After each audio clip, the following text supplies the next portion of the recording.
So in heels, you can give them a wall. You can get them to push against you. I would never hold their toes from the tip top. I don't like that. I don't like the hands on top of the toes. It's not good for their mobility, okay? And again, you are learning tactile cues because you'll be above industry standard. You don't have to touch them in every single piece of footwork. In a private, not even, it gets overkill. And then they feel like you're corrective, too corrective, right? You got to keep your hands light. Okay, heels. You've got to remember in heels, we talked about it yesterday, that when you're in heels and you're pressing in and out and in and out, let's just see if I can get it in the video, right? In order to keep those toes flexed, you've got to start to tilt the pelvis. You've got to.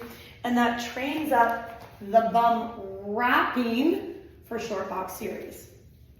Know this. Heels will get you prepared for short box series, the bum wrap. Guess what it also prepares you for? Feet and safety straps. Because the feet are what in safety straps? Dorsal flexed. So it's all coming together. It's like one big jigsaw puzzle, right? And you always resort them back to footwork. Guys, that's why I picked on you in heels today. Our short box series is extended. I am taking you into full extension into the well. You can even tell them that in footwork. Excuse me, you are intermediate. I need to see those heels activated. I need to see your pelvic tilt because you are moving into full extension on short box series coming in about 22 minutes. If you don't nail this, I'm gonna have to skip the series. How boring for you, right? You know I talk like that. How boring for you, right? Now, you don't have to be me, but use it to your advantage, the knowledge and integration you have. Continue to weave the red thread the entire way so you're doing your structured flow. All right, tendon stretch. Make a little note, it's not a calf raise. Make a little note that you have your 3 variations. Who would like to cue clean classical variation? Okay, I will, because it's the easy one. Clean classical is a down for 1, up for 1. And you don't have to cue the breath for tendon stretch. It gets too wordy. You don't have to say inhale, press the carriage out, blah, blah, blah. You can just say send the carriage out, lower the heels, lift the heels, bend the knees, close the carriage. Press the carriage all the way out, move with me. We lower to lift, we bend to close. Now they're in a flow. A little faster, all the way out, lower, lift, bend, close. You have 5 more for flow. That was really clean teaching philosophy there, if you remember your teaching philosophy, right? So that's the clean classical. It's a 1 drop, 1 lift. Then we lead into the 3rd progressions drop to the 1 lift. We start there. You can cue it, lower, lower, lower, lift, bend the knees, close the carriage. Or you can say drop for 3, drop for 2, drop for 1, lift on 1, bend the knees, close the carriage. Those are your classical cues. Exactly how I did that. That's not Shona, that's classical cueing. Then we move into the 3 lifts. Send the carriage all the way out. Drop your heels deep on 1. Get ready to lift in progressive thirds. Lift for 1, lift for 2, lift for 3. Bend the knees, close the carriage all the way out. Drop the heels on 1, lift for 1, 2, 3. Now listen, you can say lift for 3, 2, 1. I don't like it. You can even figure it out in your minds that when you're lowering, you're dropping in numbers. When you're lifting, you're increasing in height. That's why I do it that way. No one taught me that. It's just the way I do it. It's not right or wrong, but I like it. As Hummingbird and the Horse Apprentice, I would love for you to stick with like a little bit more intelligence, right? Lower, lower, lower, lift, lift, lift, lift. You can even hear it in your head. And then the hybrid of that, which is my favorite, lower, lower, lower, lift, lift, lift, bend the knees, close the carriage. Let's get ready to move. Send the carriage all the way out. Lower 3, 2, 1, lift 1, 2, 3, bend the knees, close the carriage. That's your tendon stretch, okay? I would love for you to add in your tendon stretch notes, when they are lifting up, it is the pinky toe that needs to be activated. That's why she's got to be on the apex of that foot bar. That's why she's got to be there, right?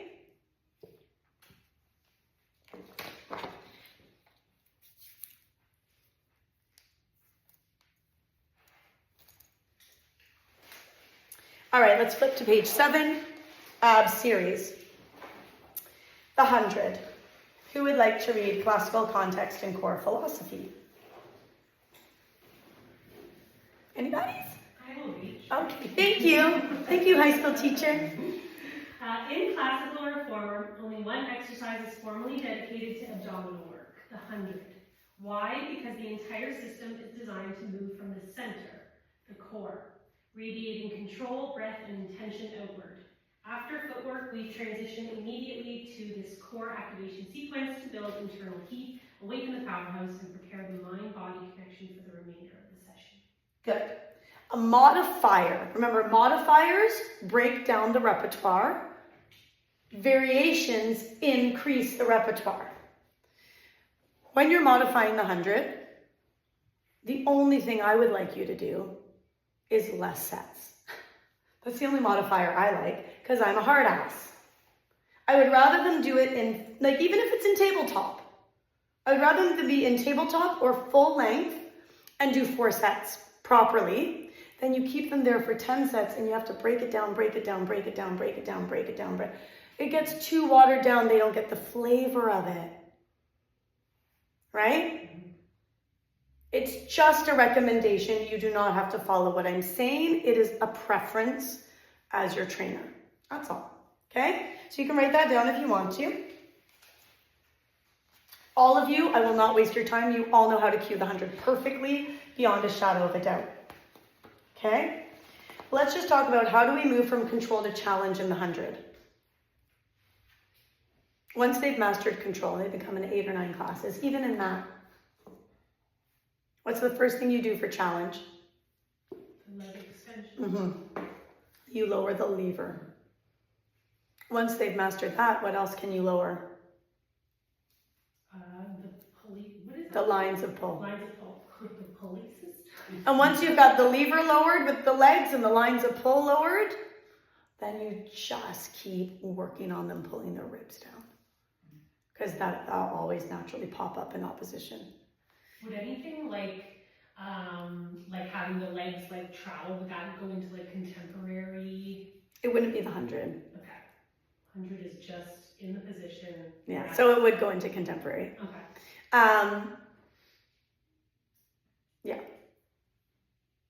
I could nuance it, but I'm not going to. Let's keep it clean like that. Yeah. Okay. Okay, so that's the 100.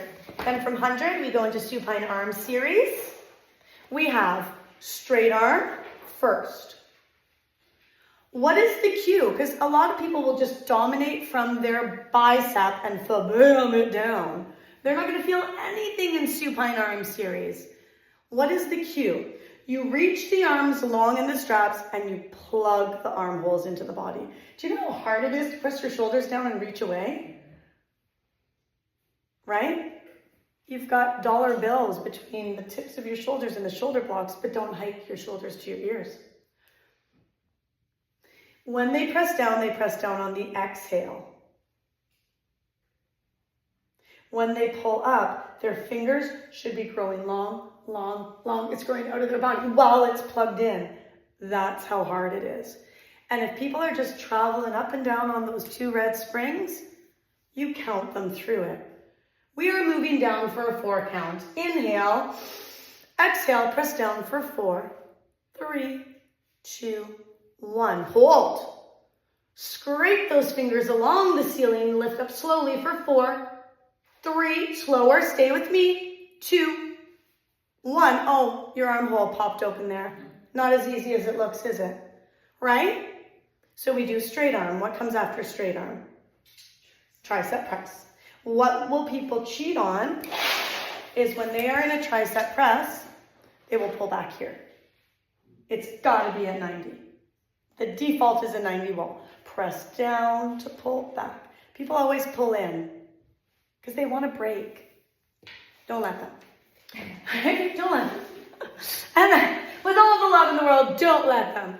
And then from tricep press, where do we go? Fatigue. T-press. What is the cue for the T-press? What do I want to hear? Thumbs are to the sky.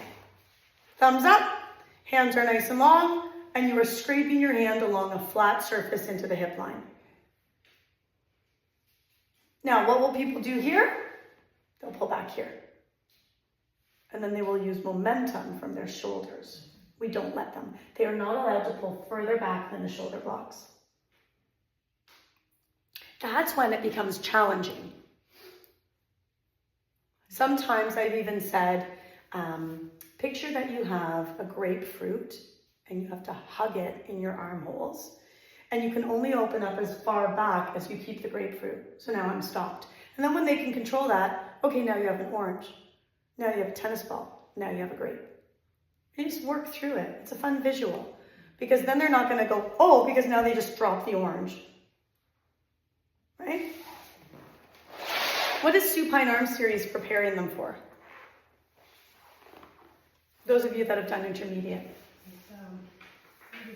Yeah, pulling straps. It's long box series in prone position. Good. All right, so that's your supine arm series. Then we go to feet and straps. We've got frog, 80% abs, 20% thighs. You guys got it new today, right? Yeah. Okay.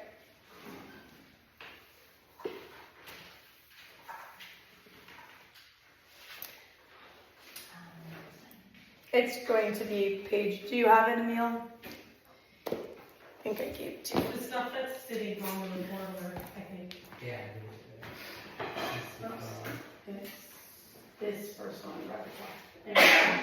Let's You just put it behind those guys. Yep. All right. So listen, we talked about this yesterday. In my classical training, I learned leg circles before frog. In other classical training, they say frog before leg circles. On your exam, if you interchange this order, I don't care. I sit in both camps, I could care less. As long as you know the why, okay? Okay. So let's just keep with frog as our order. The frog is one of the most iconic exercises in the performer's feet and straps repertoire. Inspired by the natural position of a frog's leg extension, this movement emphasizes coordination between deep core activation. Please write primary powerhouse. You guys know it goes from the pubic bone to the navel. And smooth hip extension. So this is why it would merit doing frog first, because now they have the smooth hip extension. They're not going to dump into their hip flexors for leg circles. Right? Okay.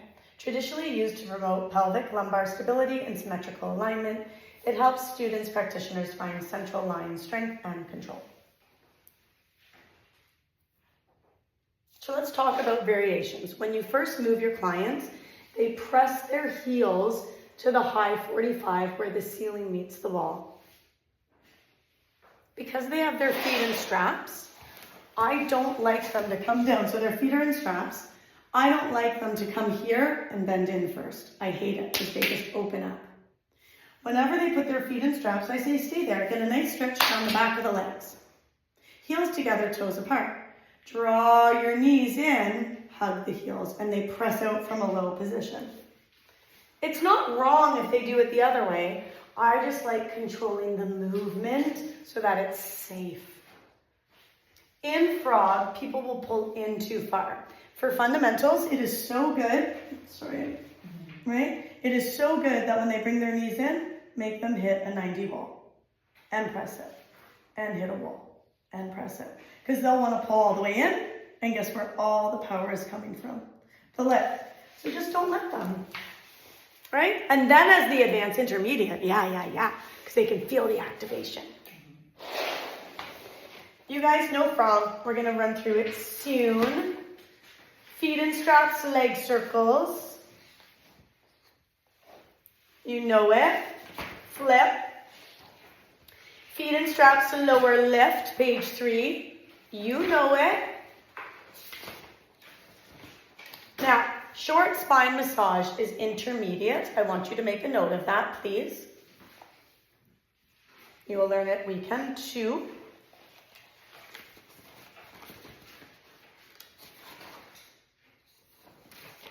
Actually, all the rest moving forward are intermediate. I repeated leg circles on page 9. That was a miss. And then these are the ones we're going to learn and practice today. Okay? And that takes us to the end of the repertoire I want to teach today for reforming.